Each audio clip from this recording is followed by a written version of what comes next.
Bonsoir, je suis Farid Ben Armia Bakwan. Aujourd'hui, nous allons faire une brève présentation du travail qui nous a été confié pour notre devoir fondamentaux de l'apprentissage automatique. Ce travail consiste de façon résumée à en fait préparer des données pour pouvoir le fournir à un modèle d'intelligence artificielle. Donc nous allons y appliquer tout ce qui sera déjà la partie exploration de données et ensuite détecter éventuellement quelles sont les différentes corrélations qu'on peut trouver dans ces données-là, quelles sont également les anomalies, les transformations qu'il faudra faire pour que ces données soient prêtes à être utilisées par notre futur modèle.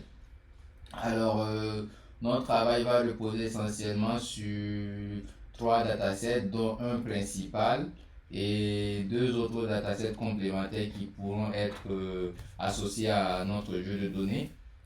Le tout repose en fait sur l'analyse un peu du trafic en fait des clients sur un site de e-commerce. Et l'objectif sera vraiment de pouvoir nettoyer ces données-là afin que le modèle puisse vraiment prédire euh, le potentiel revenu que pourrait générer un client. Alors pour ce travail-là, nous avons travaillé avec Notebook. Je pense qu'on est beaucoup familier avec Notebook. En gros, il va nous permettre en fait de pouvoir lancer, exécuter nos différents petits scripts sur ce qu'on appelle des cellules et de pouvoir avoir rapidement un retour à la fois visuel et de pouvoir au fur et à mesure à la volée ajuster notre code. Alors bien entendu, nous allons utiliser des librairies telles que Scikit-learn, Matplotlib pour tout ce qui sera euh, l'affichage des graphiques, également NumPy pour tout ce qui sera la manipulation des datasets, ainsi que Panda qui va nous faciliter la tâche dans la manipulation des datasets. Nous allons aussi produire on a dit, des fonctions custom qui vont nous aider dans toutes les phases là, à la fois de l'analyse et de la manipulation. Alors déjà là, vous pouvez constater qu'il y a quelques fonctions utiles qui ont été développées en addition à tout ce qui est librairie qu'on pourrait avoir en fait sur que ce soit Panda, que ce soit Scikit-learn ou NumPy. Alors, c'est essentiellement des fonctions, on va dire, utilitaires, notamment pour l'affichage, et également certaines fonctions en fait, pour faciliter, par exemple, l'affichage des graphes, et également pour certains calculs dont on ne veut pas se répéter. Alors, comme mentionné au début de l'introduction, la problématique, ça serait vraiment de préparer les données là. Et ces données vont permettre en fait de construire, on va dire, une solution qui va nous aider en quelque sorte à prédire, on va dire, ce qu'un revenu potentiel qu'un client pourrait nous générer, ou soit de pouvoir en fait, à partir de certaines informations sur le client et le trafic sur le site là, pouvoir savoir si c'est un bon client ou pas en fonction de ce qu'il pourrait nous générer. Alors, on va appliquer tout ce qui sera d'étape en tant qu'expert en sciences de données, également en application automatique. Notamment tout ce qui est toute la phase d'analyse business a été faite à partir de l'énoncé qu'on a reçu et le contexte, toujours en lien avec ce que je disais au début là, c'est vraiment pouvoir en fait analyser le trafic du site et à la fin pouvoir vraiment tirer ces insights là qui vont pourquoi pas aider à la décision des responsables de ce site-là, notamment sur comment il faudrait peut-être diriger tout ce qui serait publicité, tout ce qui serait comment on pourrait en fait attirer plus de personnes ou quels sont les services qu'on pourrait proposer de façon spécifique à tel type de client.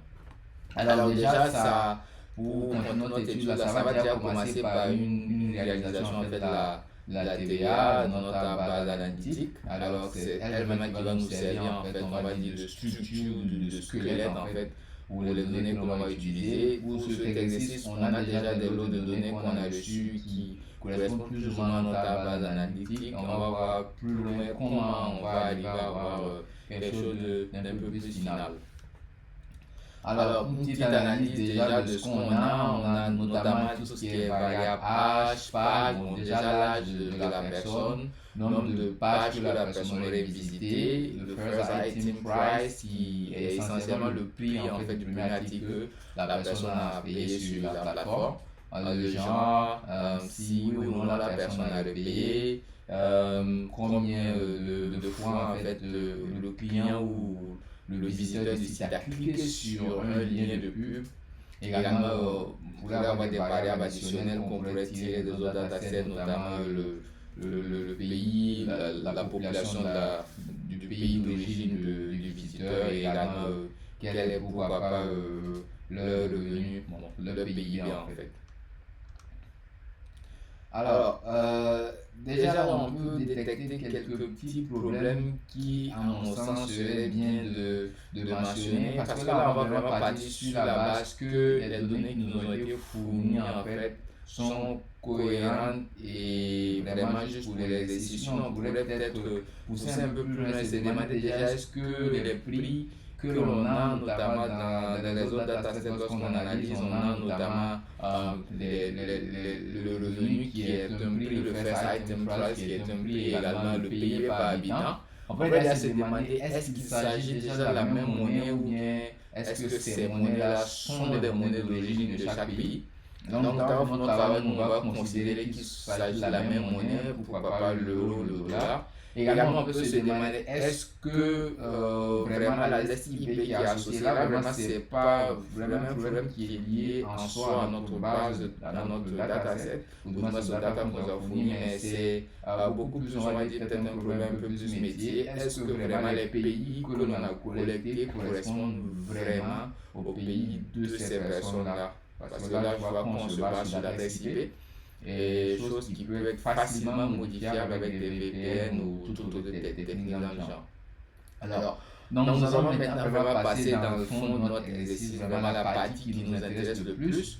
Déjà là, ça va commencer par une importation des données. Comme je disais tantôt, on va travailler avec Panda pour tout ce qui sera pour gérer le dataset, et plus on va utiliser NumPy qui en fait va nous permettre d'avoir en fait un dataset plus léger sans les extra paramètres qu'on pourra avoir Panda. C'est notamment ce format de données qui sera utilisé par nos modèles à l'occurrence. Alors là, je vais faire par exemple une importation en vrac. Sinon, on pourrait juste d'abord s'intéresser à importer le customer dataset qui est ce dataset en question.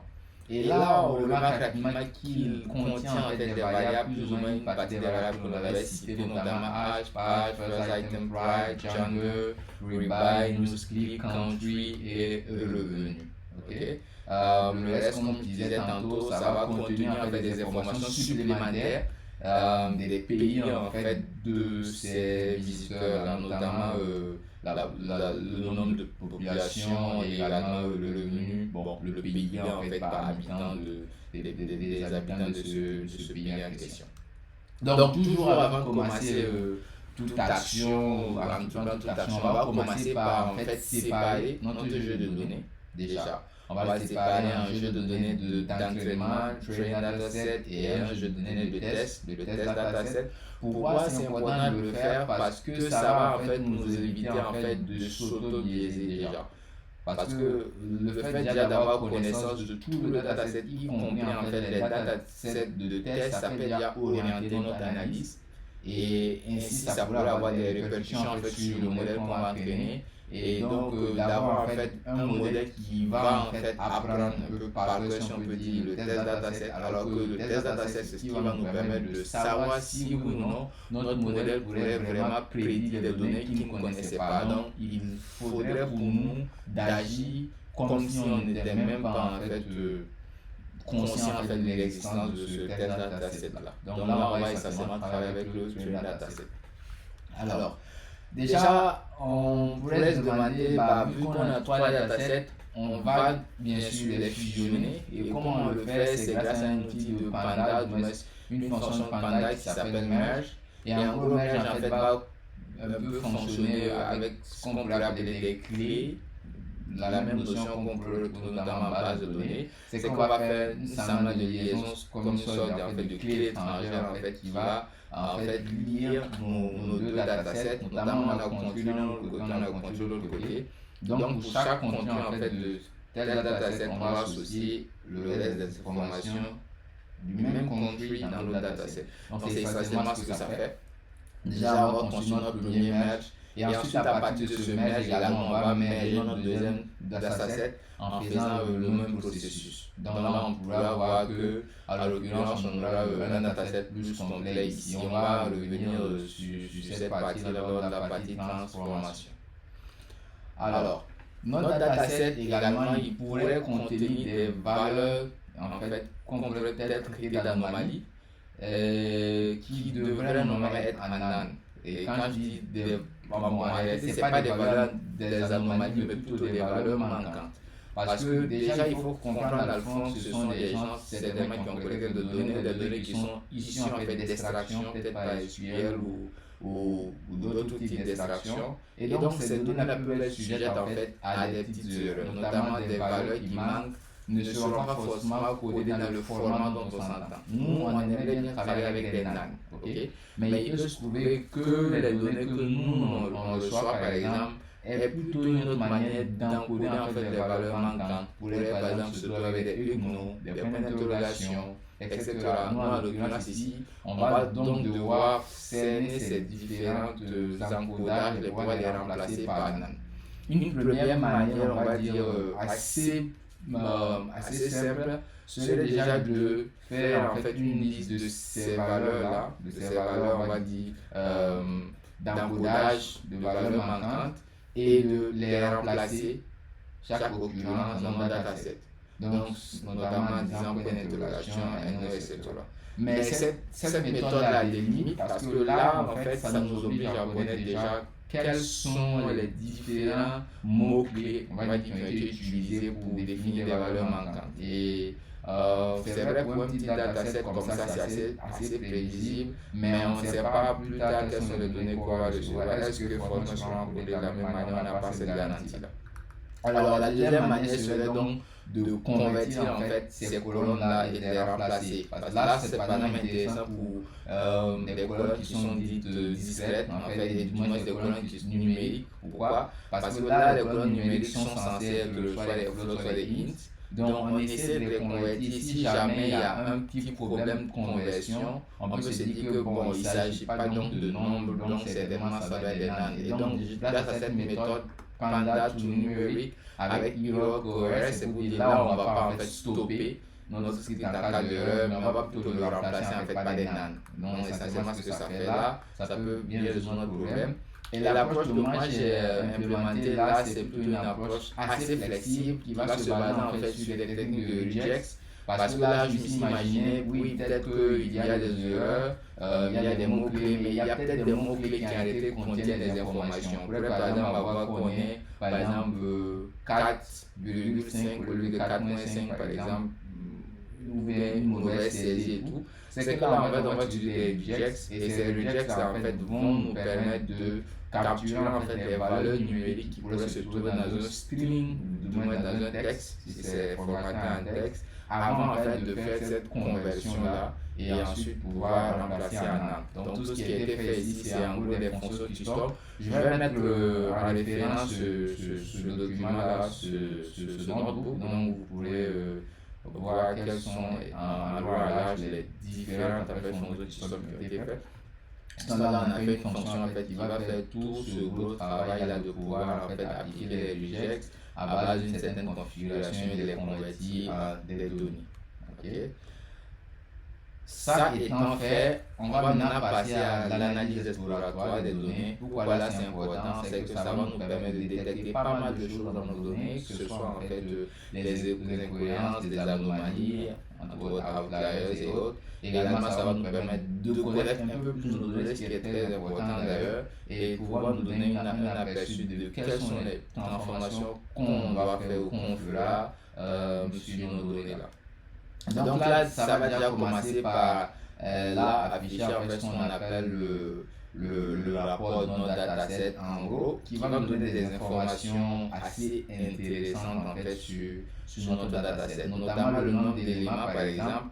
Et là, déjà, ce qu'on voit qui tape à l'œil, c'est que là, on se trouve avec 7997 éléments qui ne sont pas des NaN. Donc, déjà, là, on voit qu'il y a des valeurs qui sont manquantes. Là, ça nous fait immédiatement penser peut-être imputation. Là, également, on pourrait voir que au niveau de notre variable cible revenu, on a 7997 également.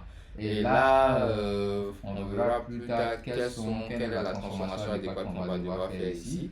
Également, on pourrait avoir également des informations sur le min, notamment sur la moyenne en fait de nos données là. Du moins, on pourrait avoir également des informations sur le STD, Standard Deviation, en français qui est la variance, si je ne me trompe pas, la variance dans le dataset. Également le minimum, le maximum. Donc pour dire en fait que ces informations, ces éléments vont donner en fait des informations assez précieuses sur comment nos données sont étalées. Est-ce qu'ils sont centrés autour peut-être de la moyenne? Est-ce qu'ils sont plus ou moins éparpillés? Est-ce qu'on plus ou moins on a des outliers?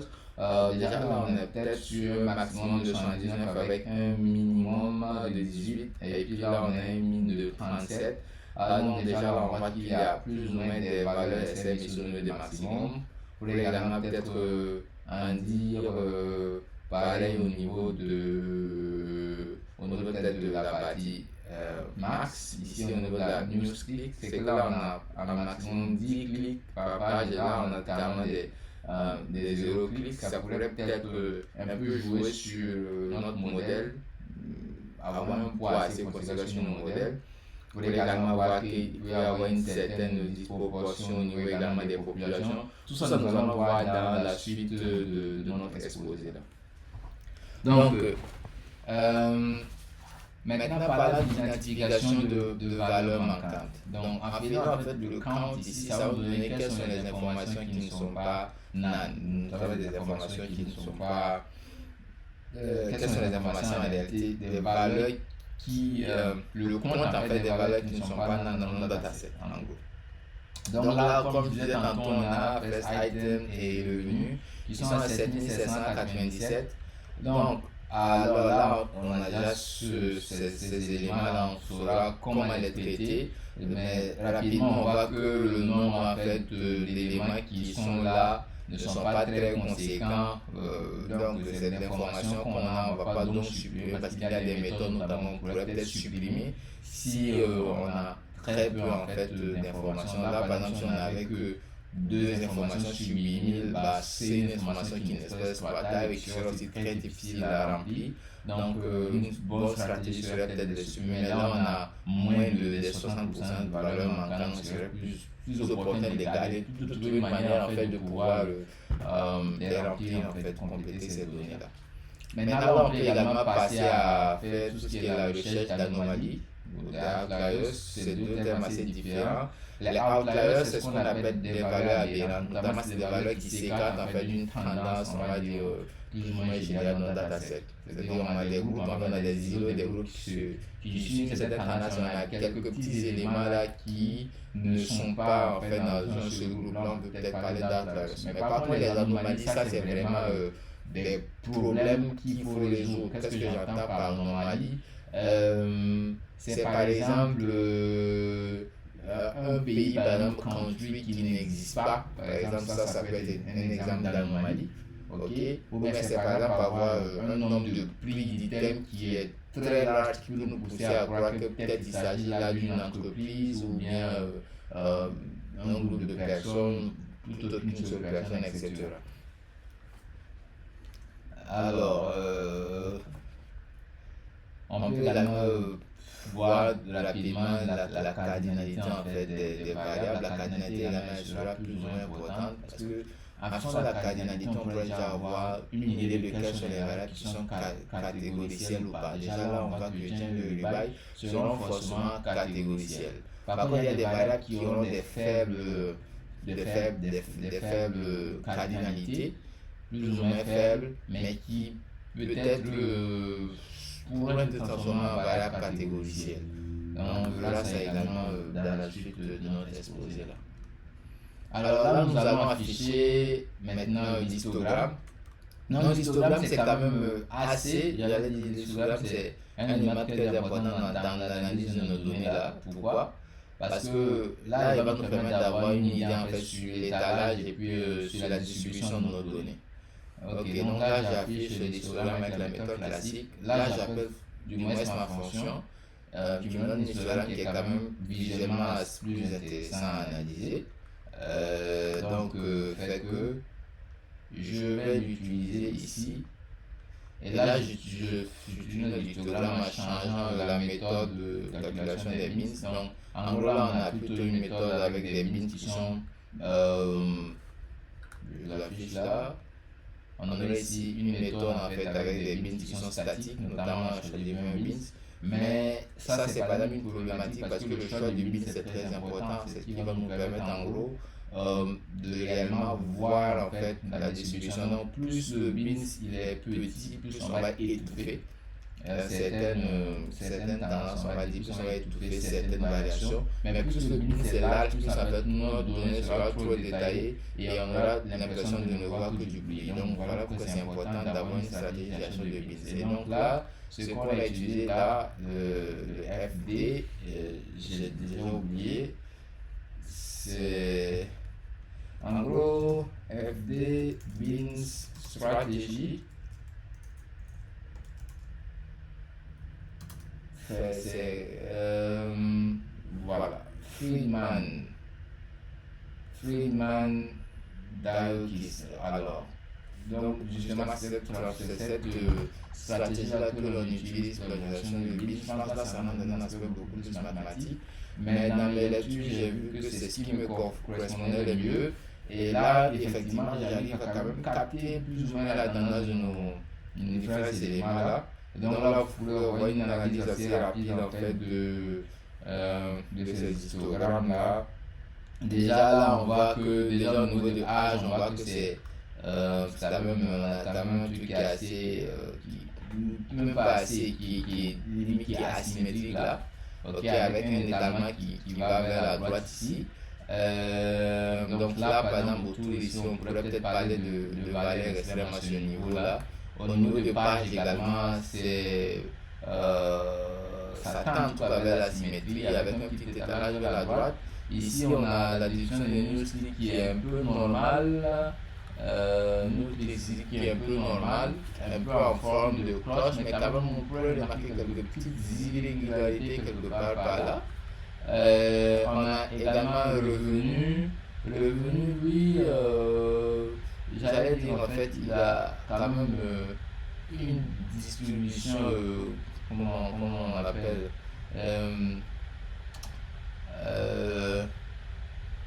on a une distribution en fait qui est exponentielle, c'est bien le terme. De toute façon, cette analyse ici, on ne peut pas vraiment y faire grand chose parce qu'on n'a pas vraiment le droit de toucher à notre variable. Donc, sinon, on a également des autres distributions qui vont s'afficher là. Alors, une autre manière, pas une autre manière, mais un autre graphe qui est quand même assez intéressant, c'est le Bloodbox, en français la boîte à moustache, qui lui va en fait nous permettre de détecter quels sont les outliers, quelles sont les valeurs aberrantes de notre système. On aurait pu peut-être, on a déjà une idée ici en regardant les histogrammes de où est-ce qu'on pourrait trouver des outliers, mais ici avec la stratégie en fait de Bloodbox, ça va donner vraiment un résultat visuel en fait des outliers que l'on pourrait avoir. Et là rapidement on voit que quand même on a quand même au niveau de page quelques outliers là, supérieurs et inférieurs, c'est pour des outliers qui sont grands et petits, soit dans les extrémités, bas des extrémités hautes. Au niveau de price item également, et au niveau de âge ici on a des outliers, mais en fait faisons un peu attention avec ces types de données là parce qu'il y a des données qui reflètent réellement une réalité qui se pourrait qu'effectivement on ait plus de jeux qui soient sur la plateforme et tout en fonction du type de plateforme que l'on a. Okay? Donc c'est ce que je disais d'ailleurs. Là on voit que peut-être lorsqu'on analyse, et ici on a des populations comme l'Inde et tout qui ont beaucoup de populations. Donc là on va voir que notamment c'est normal qu'on ait des populations qui dépassent en fait qui sont des outliers parce que c'est réellement quelque chose qui est reflété dans le réel. On pourrait en dire pareil sur nos pays, les États-Unis qui ont un PIB qui est très grand, on pourrait dire pareil au niveau des âges. Okay? Donc, on pourrait maintenant se dire comment on pourrait maintenant calculer en fait quels sont notamment les outliers. À ça, on a un retour visuel, mais il serait peut-être bon de les détecter, d'avoir une idée sur le nombre. Et cela va peut-être se faire avec ce qu'on appelle l'amplitude interquartile. En gros, l'amplitude interquartile, c'est une technique en fait qui va nous permettre de pouvoir détecter quels sont les outliers basses, on va dire à l'extrémité basse, l'extrémité haute. C'est un peu cette technique d'amplitude là qui est intérieurement utilisée par la boîte thermostat pour pouvoir nous faire ce beau graphique là. Et donc là également il existe une fonction qui a été développée qu'on va utiliser plus tard pour pouvoir le faire. Alors là également on a fait une petite expérimentation avec Isolation Forest. Alors Isolation Forest c'est un modèle en fait on va peut-être entraîné en machine learning qui va en fait détecter les outliers. Donc qu'est-ce qu'il va faire en réalité? Il va analyser nos données, nos différentes variables en fait avec un certain coefficient. Ça pour dire là par exemple on veut 0,05 des outliers. Là c'est un peu comme le taux en fait de rigidité de détection. Et là en fait il va faire tout son computational et il va nous créer en fait une nouvelle valeur X outlier qui sera remplie avec 1. Si c'est A1, c'est pas 1, là il va nous détecter le nombre ou du moins des outliers. Mais cette technique ne sera pas utilisée, nous allons plutôt partir sur des techniques assez classiques. Alors on peut également parler de corrélation ou interdépendance entre deux variables. Déjà au début, corrélation pour moi ça sonnait beaucoup plus comme cause, mais en fait en réalité j'ai compris au fil de mes jeux, je pense que c'est intéressant là de le souligner d'ailleurs, c'est que la corrélation n'est pas forcément causalité. Ok, donc c'est quelque chose que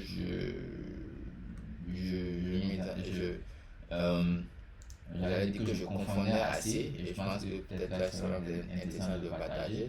C'est que là en fait on veut juste savoir comment en fait une variable varie en fonction de l'autre variable, mais ça ne veut pas dire que en réalité ça ne veut pas dire que c'est à cause de cette variable. Par exemple on dit le prix par exemple le revenu par exemple pourrait grandir. On pourrait voir que par exemple plus le prix grandit, plus le revenu augmente, mais ça ne veut pas dire forcément que c'est parce que en fait le prix était plus petit que le revenu. Alors là, c'est statistiquement parlant, oui, ça grandit, mais est-ce que vraiment là c'est la cause? Et là, c'est vraiment une toute autre étude. Mais grosso modo, c'est ça. Ça va nous permettre en fait de voir comment nos données en fait grandissent en fonction des autres données.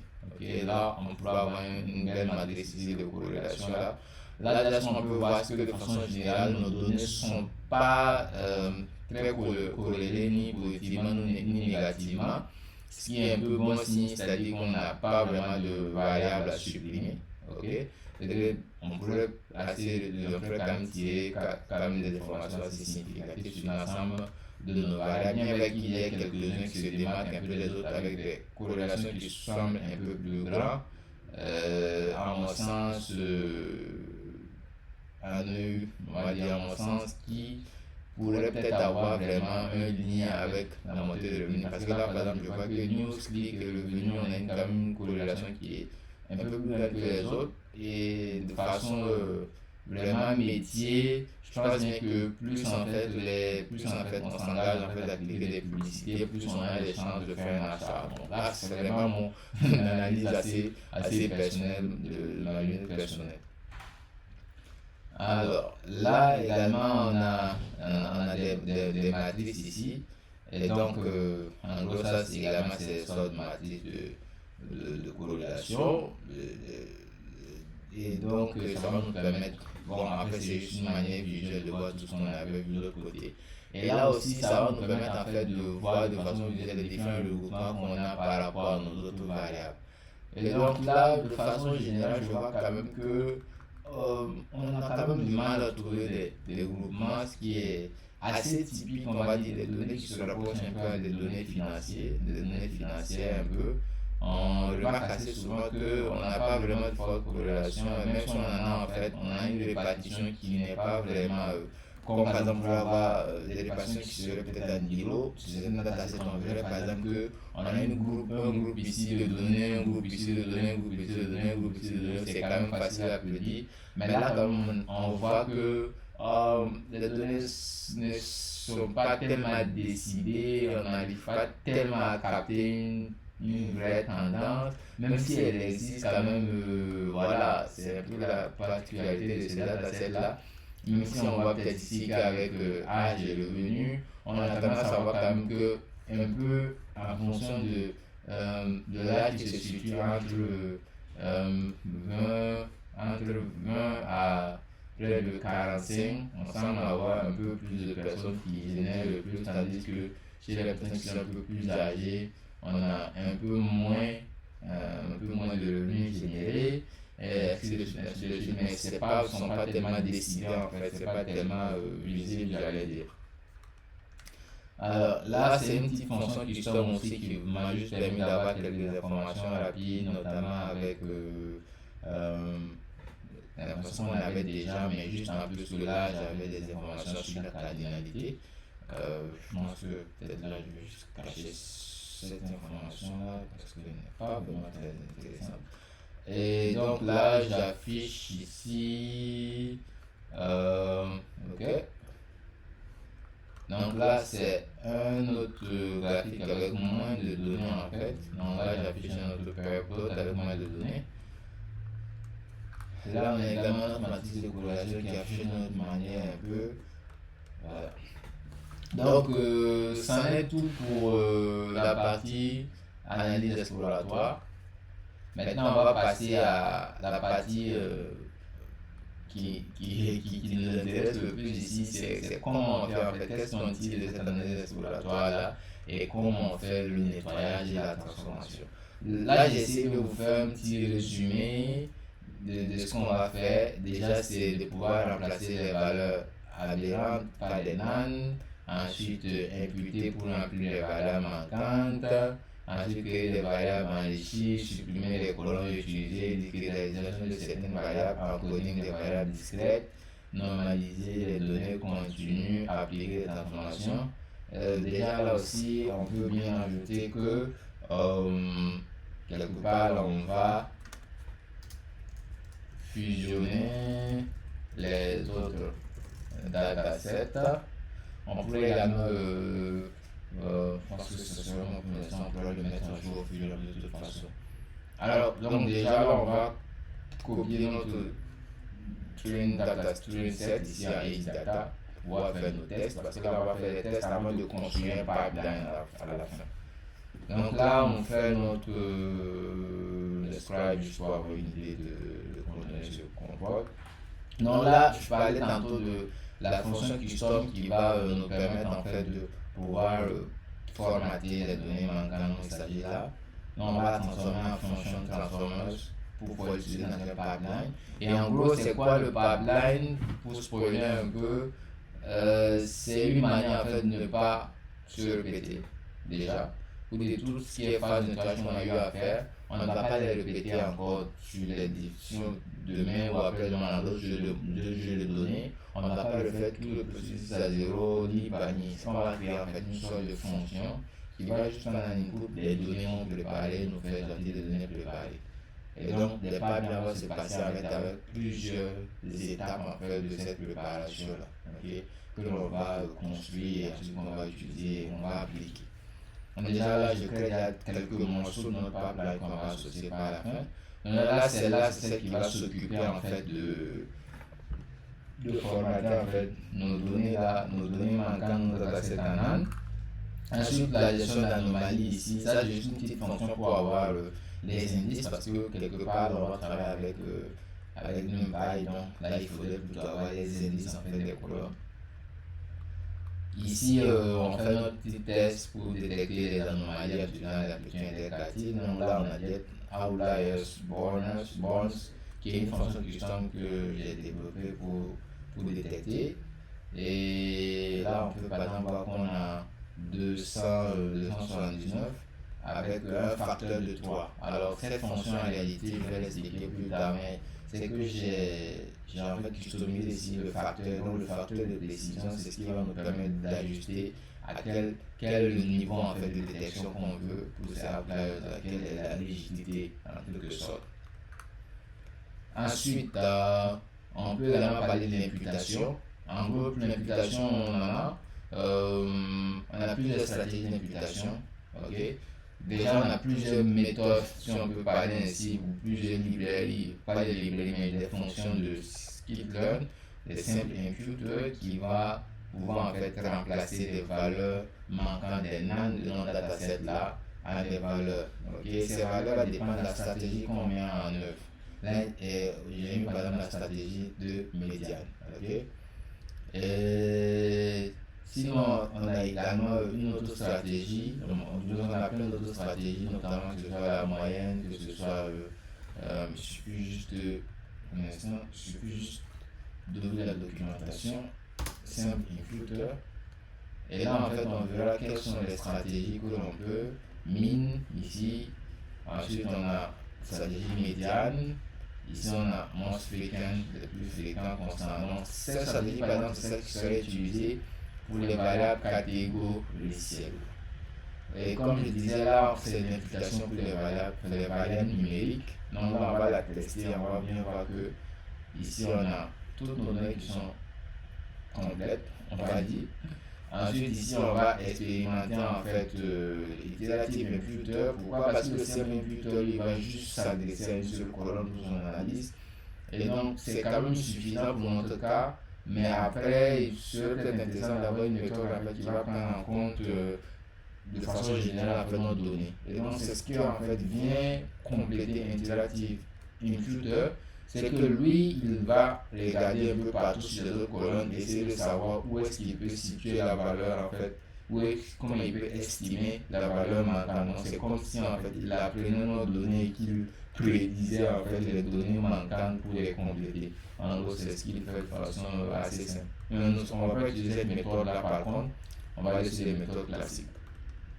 Alors là, il s'agit d'une autre fonction custom qui a été développée. Et cette fois-ci, en fait, ça sera pour remplacer les valeurs manquantes des variables catégoricielles.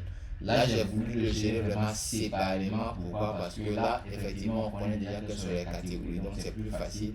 Et lorsqu'on va trouver un élément qui n'est pas sa catégorie, là, plutôt que de mettre du NaN, parce que j'ai un peu du mal avec la gestion des NaN, cependant, quand il s'agit des colonnes de type objet ou catégorie, c'est ce que là, je vais le remplacer en fait avec un mot-clé que je connais qui va me servir plus tard pour le remplacement, pour l'imputation. Okay, donc là, je vais juste créer exprès quelques fausses données ici en ajoutant des valeurs qui sont des anomalies, si on peut dire ici, des valeurs manquantes ici. Et ensuite là, ce que je vais faire, c'est que je vais remplacer ces anomalies-là par missing, ok? Et en gros, grâce à ce keyword missing, je pourrais venir là et je vais maintenant remplacer les missing par la stratégie most frequent. Et donc, là maintenant, je vais créer une classe. Et donc, j'aime bien travailler avec les classes. Donc, vous allez le voir quand même très souvent dans mes codes. Cette classe, c'est la classe qui va s'occuper. Bon, c'est un peu une classe de notre pipeline, un peu une step de notre pipeline. Donc là, c'est, on va dire quoi, c'est en fait le step en fait qui va s'occuper de gérer en fait tout ce qui sera anomalie, ok? L'anomalie en fait des valeurs, pas anomalie, mais plus des valeurs aberrantes, en utilisant la méthode en fait de plage intercalcule, en gros. Donc ce qu'il fait, c'est qu'il va dire calculer les bornes, computer les bornes, ensuite détecter quels sont les éléments qui sont en dessous, en deçà de la borne. Et maintenant, on va lui donner maintenant la stratégie que l'on veut. Donc, en fonction de la stratégie, il va faire des actions. Notamment, si c'est la stratégie NaN, il va juste remplacer par NaN, qui sera ensuite imputé. Avec la stratégie clip, c'est qu'il va en fait ramener les valeurs aberrantes aux extrémités et puis au minimum, c'est-à-dire extrémités hautes et basses.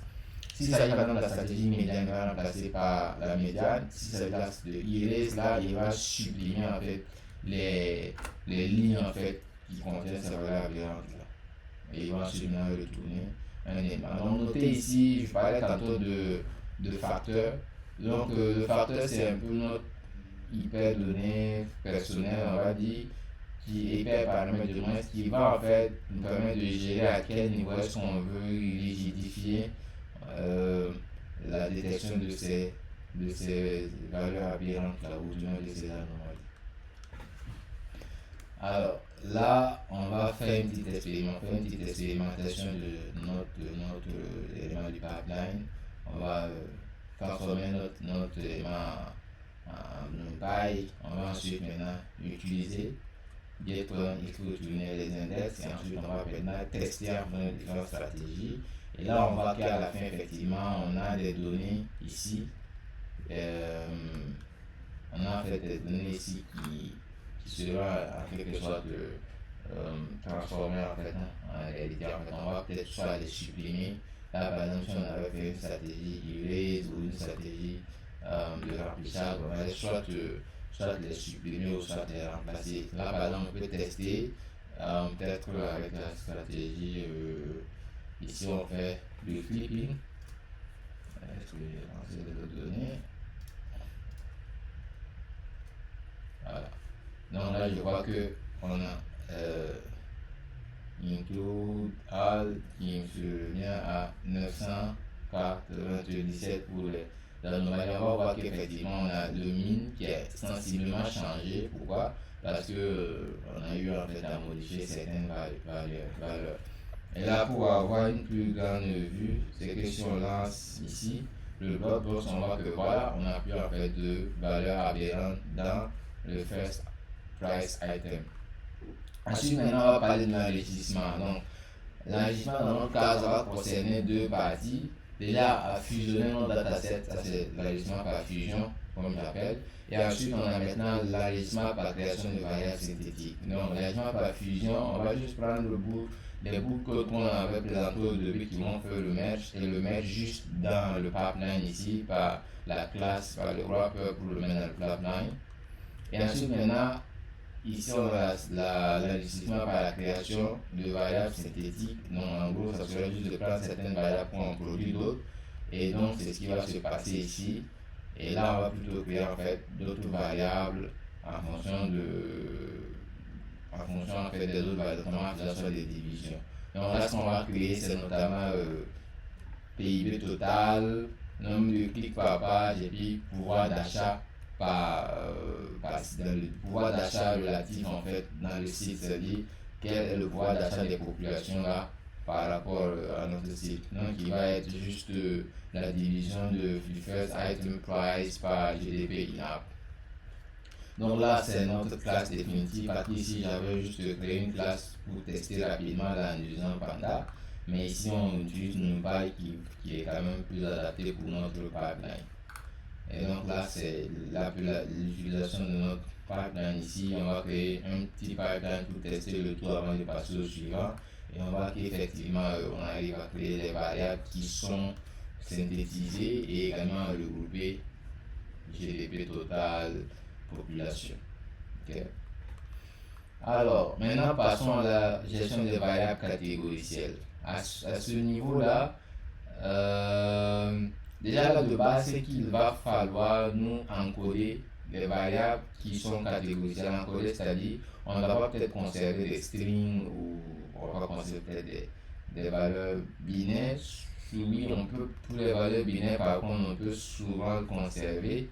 Mais par contre, là, j'ai plutôt décidé en fait d'encoder tout ce qui est variable catégoricielle. Fait que de toute façon, j'avais déjà transformé les variables même qui étaient variables booléennes qui étaient déjà transformées en variables catégoricielles. Donc, fait que de toute façon, on n'a pas le choix. On va ici les encoder. Ok. Et maintenant, pour les variables en fait, qui existaient, qui ne sont pas catégorisées, le qu'on aimerait bien transformer en variable catégorisée, on va faire la discrétisation. Par exemple, pour l'âge, Par expérience personnelle, quand même dans beaucoup de vues statistiques, dans beaucoup vraiment de tout ce qui tourne autour des données, je vois souvent que les âges sont plutôt des variables catégoricielles. On les traite souvent en tranches d'âge. Parce que vraiment, les cas qu'on peut avoir, par exemple, les cas de comportement, je veux dire, un jeune de 25 et de 30, à une année près, 26, 27, 25, il n'y a pas tellement un grand gap. Donc, on pourrait peut-être déjà les discrétiser, et c'est ce qu'on fait ici, et ça va devenir donc à les transformer en variables catégoricielles. Okay? Et donc là, ce qui est important, c'est de savoir le nombre de variables catégoricielles qu'on veut le faire. Donc, on ne doit pas le faire assez petit, sinon on risque d'engloutir en fait certaines informations, mais on ne doit pas le faire aussi trop grand, sinon au final on perd vraiment en puissance, on perd vraiment l'avantage de créer des variables catégoricielles. Là, par conséquent, on a choisi des bins à 5, qui est un bon compromis entre enfants, jeunes, adultes et vieux. C'est que là, on aura peut-être enfants, adolescents, jeunes, adultes et vieux. Donc, pour nos 5 catégories.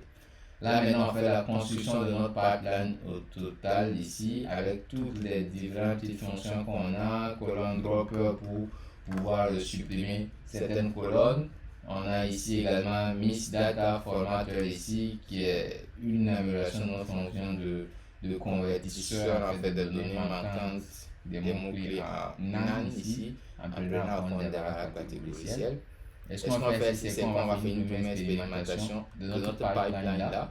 Et après cette expérimentation, on peut également regarder quels sont les éléments qui contiennent notre pipeline ici. On a fait un petit test et effectivement, on voit que notre pipeline quand même, il va nous retourner de bonnes valeurs. Donc, on voit qu'ici, expressement, on a désactivé le STD clair ici. Pourquoi? C'est juste pour pouvoir faire une comparaison en fait, avec les données. Et bien voir qu'effectivement, voilà, nos données ont bien été converties.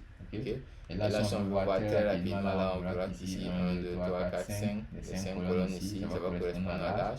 Donc là, on va voir par exemple de 0, 1, 2, là peut-être on correspond à 86, là c'est normalement autour de 36 ans. Et là, je vois également ici, voilà, 36 ans, 38 ans, ils sont dans la même catégorie. Par contre, on descend en 39, 42, ils sont dans une autre catégorie. Ensuite, on peut également observer que notre donnée était bien préparée, on a plus de valeurs aberrantes pour page et first item ici, car ici on a ajouté cette partie en fait de gestion des outliers, là ici on utilise la stratégie script. Ici on pourrait utiliser la stratégie erase pour supprimer certains outliers que je qualifie de outliers vraiment très grands, comment on pourrait dire, des outliers qui sont beaucoup trop outliers avec un facteur de 3. Et donc, voilà les options qu'on peut avoir dans notre pipeline. Et maintenant, à la fin, c'est qu'on crée une fonction qui va regrouper tout ça avec différents paramètres. Je vous laisse le temps de pouvoir peut-être regarder un peu tout ça pour ne pas trop dans cette présentation. Et donc, cette fonction-là va contenir pas mal de paramètres ici, qui va nous permettre de contrôler la création de nos pipelines ici. Et ensuite, à la fin, on pourra juste appliquer cette fonction-là pour avoir des données préparées et pouvoir l'utiliser dans un modèle pour l'entraînement. Alors, notre partie de travail a été faite. Maintenant, on peut peut-être se demander déjà les perspectives. Sur le nettoyage de cette préparation de ces données, c'est bien sûr dans l'objectif d'entraîner un modèle de machine learning. Et donc, rapidement, on voit qu'on a déjà notre cycle qui est revenu, et on a ces variables là, c'est des variables continues, des variables, si on dit des variables indicatrices, qui étaient en fait des variables catégorisées qui sont transformées en variables binaires. Alors, donc déjà là, on a un type de problème qui tend beaucoup plus à la régression parce que là, on veut prédire en fait un revenu qui est, voilà, qui est vraiment continu. Okay? Mais rien n'empêche peut-être de trouver un moyen de catégoriser ces revenus, de catégoriser ces revenus pour peut-être appliquer des méthodes en fait de classification. même si dans le fond, on n'est pas vraiment amené à modifier les variables cibles. Mais par contre, pour ce que l'on voit comme résultat ici, on voit qu'on pourrait peut-être appliquer tout ce qui est modèle linéaire de régression. On pourrait appliquer les XGBoost qui sont maintenant, on va dire, quand même les méthodes de machine learning qui sont actuellement, on va dire, peut-être les plus puissants, les plus adaptés pour certains problèmes. Il y a aussi les random forest regressor. Bon, déjà, il faut voir que ce contenu, quand même, c'est un peu tiré de quand même quelques recherches et tout. Je pense qu'on aura certainement l'occasion d'expérimenter ces différents modèles. Alors, du coup, je vous remercie d'avoir suivi cette assez longue vidéo de présentation. Donc, je ferai les ressources en fait ce notebook là et j'espère quand même avoir pas mal expliqué le contenu de mon travail et que la prise en main sera assez simple. Donc, je vous remercie et à bientôt.